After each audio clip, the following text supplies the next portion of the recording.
if we truly put 5 people in your same position and you go, hey, radio station in Oklahoma City, we're going to give away free steaks. We are going to, what do you call it, have a challenge, and we're going to spend all this money, and we're not going to get anything cash basis in return to do this other than promoting ourselves and in the hopes of people seeing it and wanting to come visit.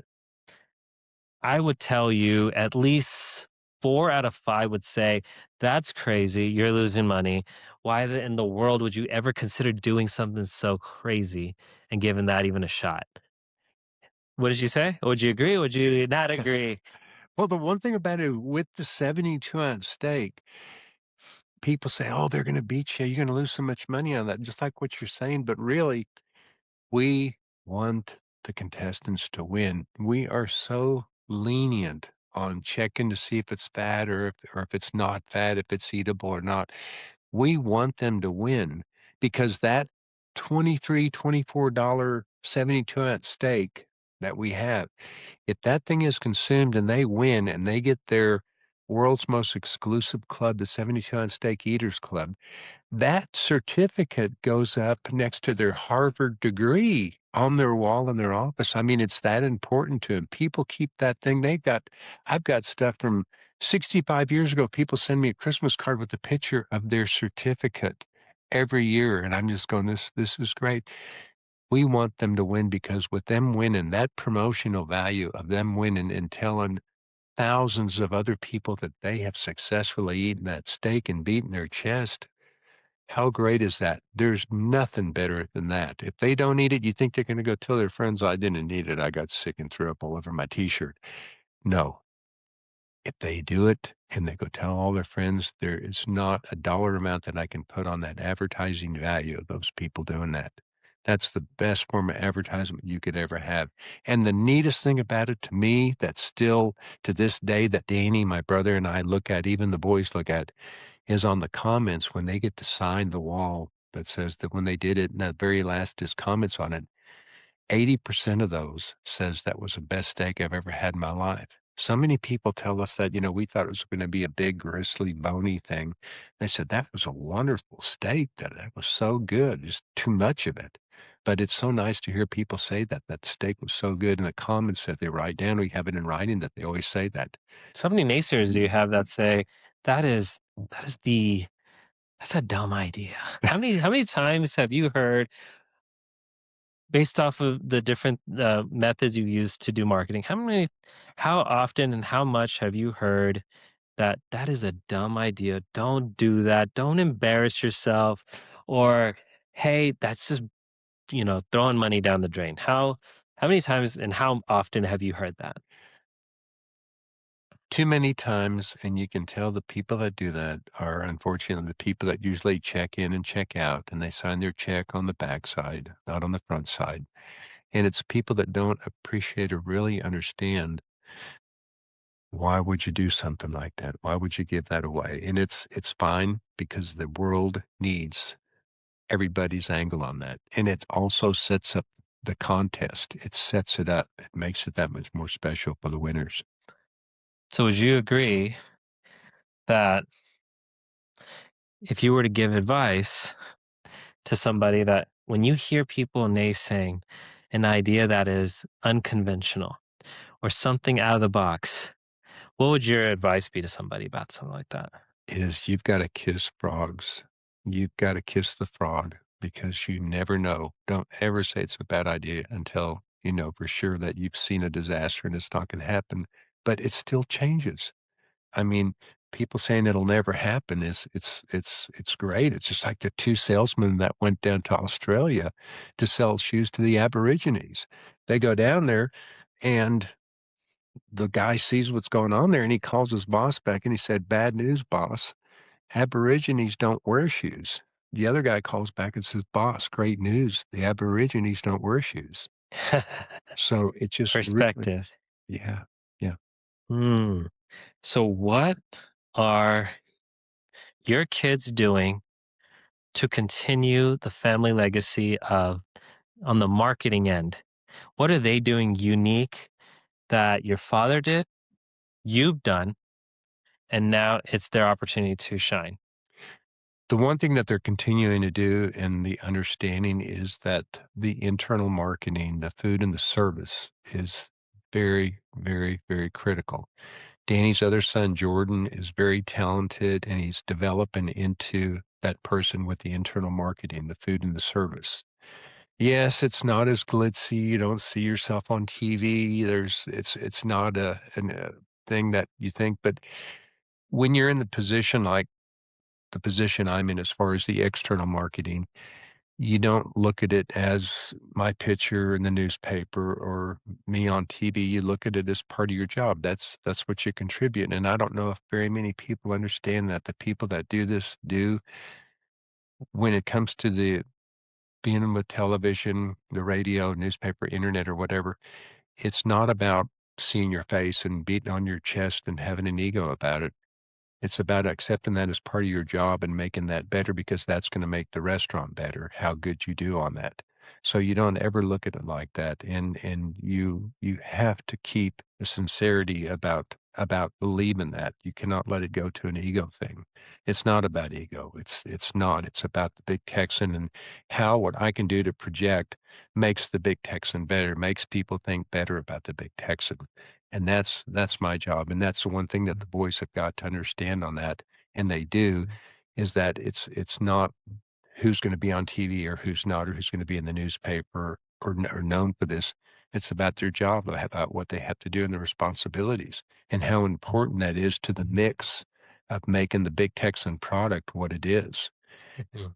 Biggest concern I have right now is the empty holes that we don't know what's gonna come up. I mean, we know when it gets busy, no matter what, if I'm on the newspaper or television, when it gets busy, I put the apron on and I'm back in the kitchen, and that's part of my job too. If I have to go bus tables, if I have to go clean vomit up, if I have to get a drunk out of the place, that's my job. It's my job. It's my responsibility as an owner of the restaurant. And that's something that they understand in their every day, more and more they're understanding that. So it helps keep them humble because you know what? When the guy who had to do it, that wouldn't necessarily have to do it, still does it, you need to put on the apron. Don't you have no room to talk. When the man who's done it for this long will do it, and the team will do it, both you and Danny, the kids have all the inspiration and backing and needs that, you know what, be humble. Doesn't matter where you're standing today. So that's And it I definitely would and commend that. the next person walking in the front door, that's what's important. You know, you've taken care of these. It's about turning the front door and welcoming those people. Hey, welcome to Big Texan. I hope you're hungry tonight because I got a great steak for you and it's free. Mm. So to make sure that they understand it's about the next person walking in the front door. Forget what you did today. The next person walking in, that's when you have to impress. Forget about anything you've accomplished or anything else over here. That person walking in the front door the first day, the first time you unlock the front door the next day, that's what's important. So what is new marketing for the Big Texan that the kids are doing? Something that I'm going to say the word that they used, those little brats. Something that I am so glad to see happen. I wish I understood it more in my days. It was about television, radio, and newspaper. Now those three mediums are fading away, and what's coming is obviously your generation, the Social media? social media. It's crazy how amazing that stuff is, and I wish I understood it. But even as understanding it, why people react to certain things that I don't consider worthwhile putting on a headline or putting in an ad, but yet it gets 1,000,000, 2,000,000, 3,000,000, 4,000,000 people watching, and I'm going, "What the heck?" And how can I not understand that? And why does some things take off and others don't? It's totally new to me. I'm fascinated by it, and I do everything I can as far as my mind will allow me to go with it. My son Patrick has that understanding of it, and the nice thing about not just Patrick, Alex, Jordan. Danny's kids, Tyler, they all understand it and they have input into it because they know how to form it. I mean, I can only do so much with it. If we're doing the reels for the Instagram or Facebook or something, Patrick, he'll ask a question. I'll do this and that. He says, "You don't need to do that. Just do this, this, and this. Is all you need to say." And I don't understand it because I'm a carny from the old days, and the new carny is not that way. I mean, it's totally different, and I have a deep appreciation for it. I wish I knew more about it, but it's not going to be something that I'm going to stop and learn. I'm just going to go out with it and let Patrick take it and the boys and let them run with it because it's magic what's happening right now. I mean, it used to be we would get 3.5 people a day trying the 72 on steak. Since Patrick's taken over the social media with 72 on steak and the reels and the Instagrams, we're up to almost 20 people a day that try the 72 on steak, and it's strictly because of that. We're seeing the biggest year in 65 years of business, a 9% increase, overall increase over the past years. And it is the magic of the Big Texan, but this new 9% increase at a 65-year-old restaurant, it's from social media. And it's so neat to see that happening with that and people coming in there and liking the Big Texan. And once again, the wow factor is there and we're getting the reactions that we want up to people. But for them to be driven by social media, it's amazing to see that, and it's very comforting to me to know that the rat race of the radio, television, newspaper isn't needed anymore, and what they're doing is it's winning the game. It's winning the game big, and the Big Texan applies to it. It fits all categories Mhm. of it. No, so maybe you'll be surprised to hear this. So me and Patrick, we had lunch Tuesday, and even he said the same thing. He goes, I'm in this day to day, cooking this, that stuff is happening.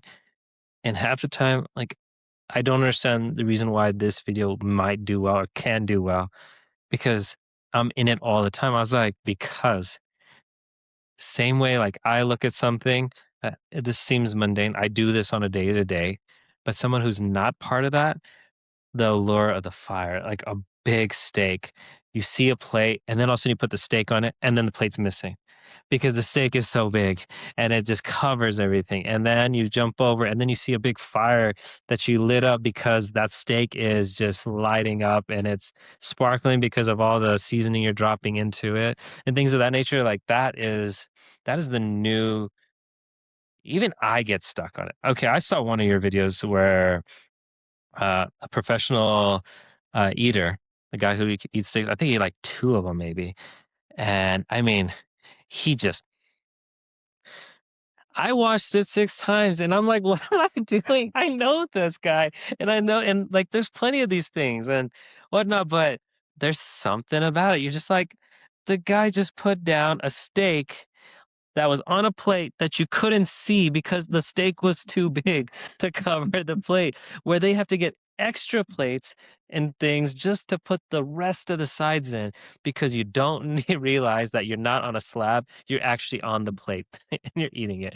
And so, and I mean, I'm telling you, like, I saw him dip it in this yellow, and I'm going to ask you about this yellow sauce because I'm curious, but I guess there's some homemade sauce that you guys have.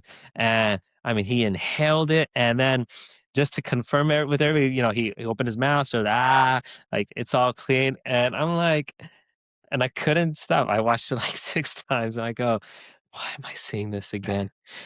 And then I guess recently you had somebody also come in and eat the steak, eat 72-ounce steak 3 separate times in the same day.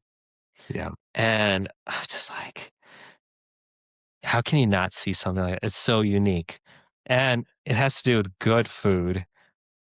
It's steak, it's Texas. I mean, there's just something exciting about it. And I know when you guys see it, it's like I do so many of these. I don't know how it can be exciting, but like to me as an onlooker and not someone who is in the industry, like even I'm telling you, I can get hooked. Just like that. Within seconds, I can just look and I could sit down and just stare for a minute and go, wow, this is that feeling. But it doesn't happen with what you have done and your father before you. I mean, what what the boys are lucky about is there are 65 years of history wrapped into that space that has history that they can piggyback on.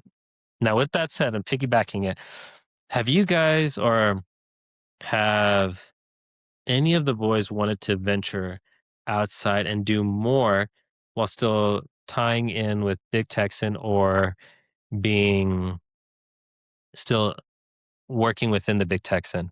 Has anybody wanted to branch out and do something else? That's always there. It's like if you're a rock band, Kiss or the Beatles, there was always a desire to do something, to put out your own album on the side.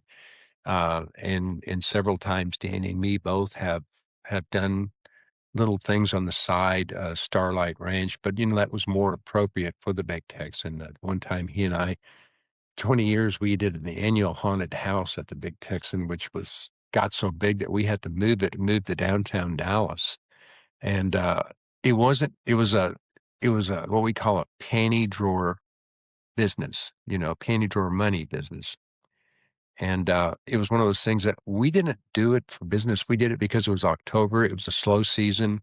And it's something that we could take the cowboy hat off and the apron off and go out there and once again create a reaction from people, not a reaction of sitting down enjoying the Wild West and eating a steak, but enjoying that reaction. It was a reaction of just scaring the hell out of them. Yeah. And we absolutely had so much fun doing that. And we outgrew the market of Amarillo and we moved it into downtown Dallas and started growing it down there. And then all of a sudden it turned into a job.